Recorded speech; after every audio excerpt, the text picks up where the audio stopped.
एक सवाल पूछते हैं। क्या पूछते हैं कि हमारी मांगे तो सरकार से है, फिर तुम आदिवासी विरोध क्यों कर रहे हो? यही सवाल बार बार पूछा जाता है। तो आप जवाब क्या दीजिएगा? सुनिए, हम विरोध क्यों कर रहे हैं मैं उदाहरण के सहित आप लोगों को समझाता हूं। देखिए, एक गार्जियन है, उन्होंने प्रॉपर्टी कमाया, घर बनाया, और इन दोनों भाई में बंटवारा कर दिया। एक घर इनके हिस्से में और एक घर इनके हिस्से में। अब ये जो कुर्मी है, ये क्या कर रहा है? ये कह रहा है पिताजी मुझे इसके घर में रहना है। क्या ये विरोध करेगा कि नहीं करेगा? करेगा कि नहीं करेगा? तो हम आदिवासी विरोध करेंगे कि नहीं? करेंगे कि नहीं विरोध? कुर्मी को आप लोग आदिवासी बनने दीजिएगा? इस सूची में शामिल होने दीजिएगा? फिर ये लोग क्या कहते हैं? ये लोग कहते हैं कि भोक्ता आया, बहुत कोई आया, तब आप लोगों ने विरोध क्यों नहीं किया?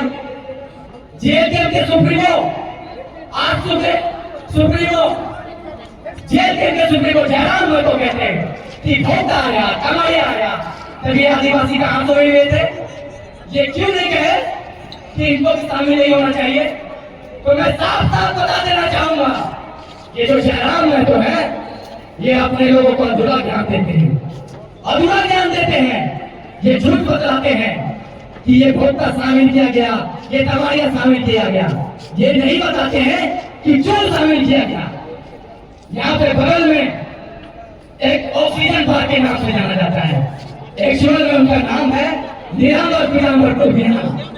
नीलांबर पीतांबर कौन थे? भोक्ता थे। कौन थे नीलांबर पीतांबर? भोक्ता। कौन थे? भोक्ता के भोक्ता। और भोक्ता खरवार का उपजाति है, और भोक्ता खरवार का उपजाति है, इसलिए उसे वहां शामिल किया गया, ना कि अन्य जाति है बोल के। और जितने भी लोग यहाँ शामिल हुए हैं, वो जो आदिवासी सूची में शामिल होने के लिए जो आर्ताएं होती है, जो भूल होती है, उसके कारण शामिल हुए हैं। इन कुर्मियों के जैसे रेल रोक के शामिल नहीं हुए हैं, इन कुर्मियों के जैसे डाल चेक के शामिल नहीं हुए हैं। ये अपने लोगों को अधूरा ध्यान देखने का काम कर रहे हैं इनके नेता से नेता। ये क्या कहते हैं?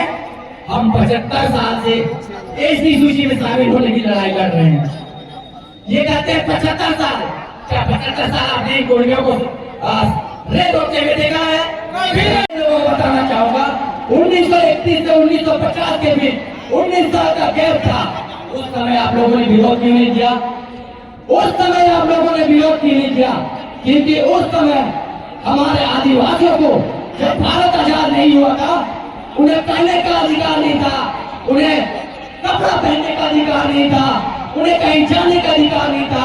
वे जन्मजात अपराधी कहलाते थे। तब उन्होंने देखा कि फायदा क्षत्रिय बनने में है, तब वे लोग क्षत्रिय कहलाए। तब वो लोग कहते थे कि हम क्षत्रिय हैं।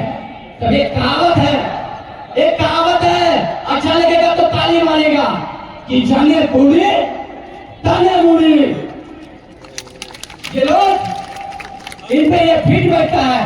जब आजादी से पहले उड़न के लोगों को, अपर कास्ट के लोगों को तवज्जो दिया जा रहा था कि ये अपने आप को क्षत्रिय कहे।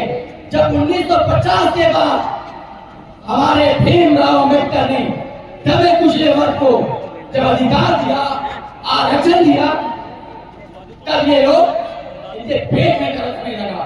तब इन्होंने देखा कि कुड़ी इधर है तो मुड़ी इधर करिए। तो मैं इन लोगों को कहना चाहूंगा कि आप सावधान हो जाइए, सतर्क हो जाइए और अपनी मांगों को वापस ले लीजिए। और एक बात इन लोगों को मैं कहूंगा कि इन लोगों के नेता, इन लोगों को जो बता रहे हैं, तो मैं कहना चाहूंगा कुर्मी भाइयों से कि जब मति भ्रष्ट हो जाए तब कुछ समझ में ना आए, कि जब मति भ्रष्ट हो जाए तब कुछ समझ में नहीं आई। कुर्मी भाई हाथ छोड़ के कहता हूँ, तुम ओबीसी हो मेरे भाई, तुम ओबीसी हो मेरे भाई। धन्यवाद। जोहार।